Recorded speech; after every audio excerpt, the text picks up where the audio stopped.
What if we lived in a jungle, off the grid? How do you think our experience with autistic burnout would be? Would we even get burnt out to begin with?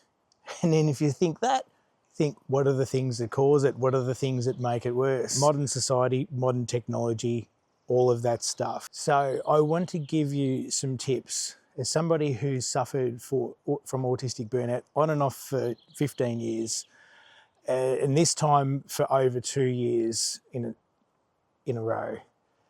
And these are things that have worked for me, but also what I've found from research works for other people as well. Now, the first thing I would suggest you do is to go through your phone and figure out what things you do not need notifications for. I'm not just talking about silencing them, I'm talking about turning them off completely.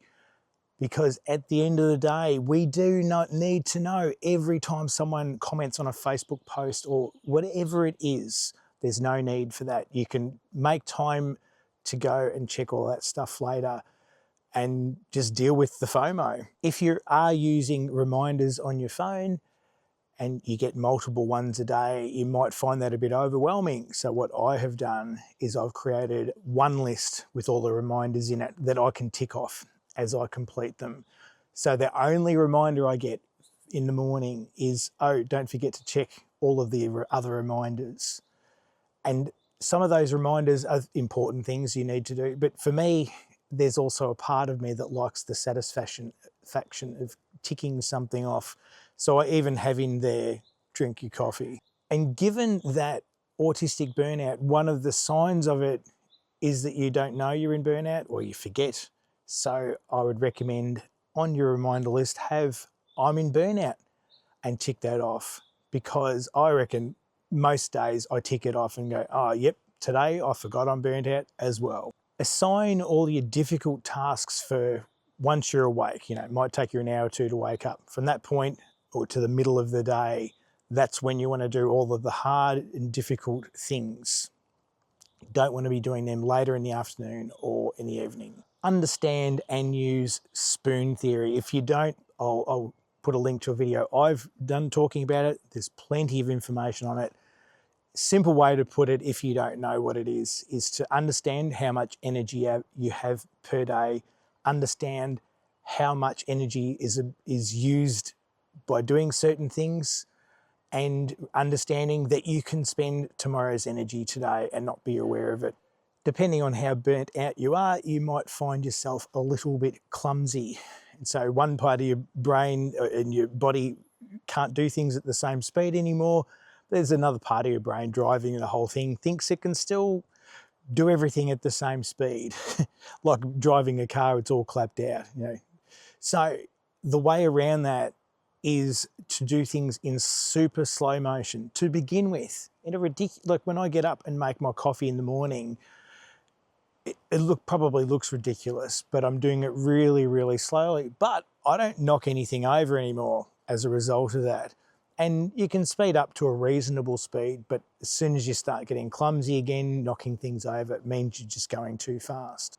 Say, I will get back to you tomorrow, next week, whatever it might be, to any requests people have of you. Notice I said it as a statement, not can I get back to you, which is a question. Say it as a statement, and make sure you do get back to the people. Make sure that you don't use it as a tool to fob them off. If you're not already, start getting out and having some walks. And to start with, if you're not doing anything, just 1 or 2 minutes is fine. Mightn't seem like a lot. There's a lot of gatekeepers out there that tell you that walking doesn't do anything or it's not worthwhile. There is lots of research that shows that walking is beneficial. One of the studies in particular talks about the length of time. I think, I can't remember if it's 12 or 20 minutes. I forgot to look it up again. This is the third time me filming this video, because if it's not obvious, I'm burnt out as well trying to do all this. So don't get caught up on the 20 minutes too much. The idea of the 1 or 2 minutes is simply to form a habit of every day and making it this thing you can easily fit into your schedule. And then once you, after a month maybe, increase it by a minute or 2 per week or something like that.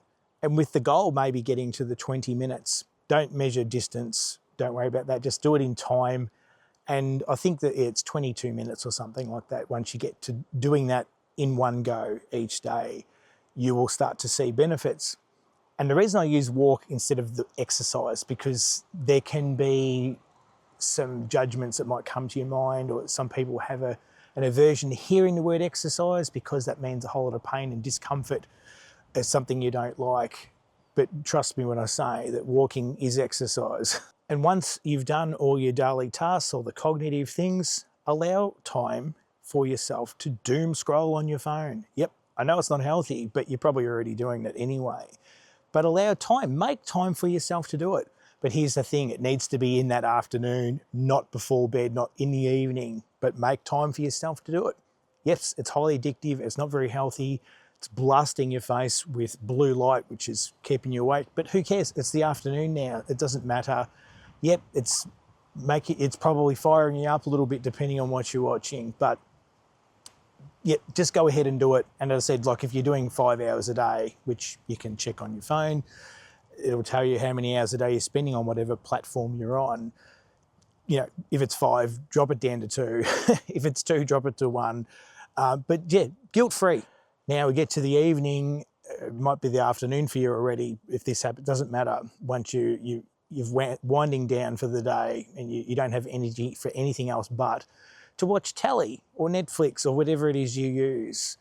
Now here's the thing though, this is the caveat. You've allowed yourself 1 or 2 hours to doom scroll on your phone and to read all your notifications that you've blocked now and go through all the apps and see what things you've missed out on, whatever, get it all that done. Then now you need to lock your phone. You need to be do not disturb, unavailable, nothing. Nothing comes through, with the exception of maybe phone calls from family members for emergencies. You can set it so they can come through. But for the most part, you just want to put your phone down now. You're unavailable from that. And so now we've moved from that to watching telly. I would avoid watching the news because that's probably going to make you either upset, angry, anxious, all of those things. It's not going to make you feel good. So we just feel good telly, feel good TV show, feel good Netflix series, even if it's something you've watched before, veg out and sit and watch that. So you may notice those things I've just gone through are in order as you would do them throughout the day. So the next things that I'm going to talk about are just general things that you might want to implement. The first thing I would suggest is to do one thing at a time, i.e. do not try to multitask. You're probably not very good at it by now anyway. And it doesn't matter who it is, whenever people multitask, they think they're doing 2 things at once, but they're not. You're doing half of one thing and half of the other.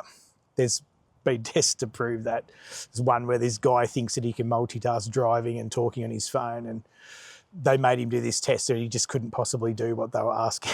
And if you're not already, you're going to have to form the habit of using a calendar. Now, if you're not doing it, I understand it's not as simple as use a calendar, done deal. It will take you some time, and give yourself some time. It might be that it takes you 12 weeks to get into the habit of using a calendar. You might use it a couple of days and forget, but just try to get into that habit of forming using a calendar. Memory won't be as good, so therefore you're going to have to start taking more notes on your phone and jotting things down, putting things in the calendar, events that have happened. You know, like we changed our winter tyres to summer the other day. I put that in the calendar. Just little things so now I don't have to try to remember. That's the whole point. And also reminders for future. So, you know, if you've got a bill to pay on the 30th of May, well, pop that in your calendar. Make sure there is an alert also for all of this stuff. Make sure that by default you've got at least 1 hour or something as your default for that. And if you share a calendar with someone, even better. Now, just in general, I would recommend that you only listen to people who support you and inspire you, not people that make you outraged, angry, anxious. And this is friends, family, social media influencers. It doesn't matter who it is that we're talking about here. Make a conscious effort to minimize, distance yourself from these people that are just holding you down really in life. Another thing is that you might hit, depending on what, if you have a job or not, whether this is possible, depending on how burnt out you are, will determine if you have a job or not. But there will be times when you are like, okay, I'm 10 out of 10 tired. I can't keep my eyes open any longer. I can't concentrate on a single thing. And you might be tempted to do what I do and stress about it. So it's always best if you just go with that and go, okay, it's not much I can do about this. I feel tired. I need to take a nap. Then just go ahead and do it guilt-free. That's the way forward. If you do, I'm still struggling with this because once that happens, once I hit that wall and I have to have the nap, I'm done for the day. I will not be able to do anything meaningful for the rest of the day. I just can't keep my thoughts together. As it is, making these videos is extremely difficult for me, which is why I have I'll make one point and then pause and then go back. I couldn't do a whole video in one go, even with a script or notes. Now, this is the last one. This is what I'll call an honourable mention, because this won't be for everyone and it may not apply to everyone. And it might cause a reaction in you hearing this. So just prepare yourself, because this is not a judgment. This is not an order. This is not, it's not, to make you feel guilty. It's just maybe to plant a seed. Let's just put it that way. So there is a lot of research around this with chronic fatigue syndrome and fibromyalgia and things like that, where they've noticed that people who have stressful jobs don't recover, and then they do a less stressful job and then they get better. It's obviously the same thing here. Stress is what keeps us down. Stress is what keeps us sick and makes us stay burnt out. So if you have a highly stressful job, it may be worth thinking about doing a lower paying job. Now, I know I'm making it sound simple, like, oh, let's just jump from this one to this one. I know it's not. I've had to do this. I've had to go from well-paying jobs to low-paying jobs. It's not easy. You have to give things up. You might have to change houses. You might have to sell your house, which I've had to do in the past. It's not easy, but I feel you. I know it's, and sometimes you may not have a choice. You may not be able to keep doing your job just anyway. So you're better off doing it on your own terms.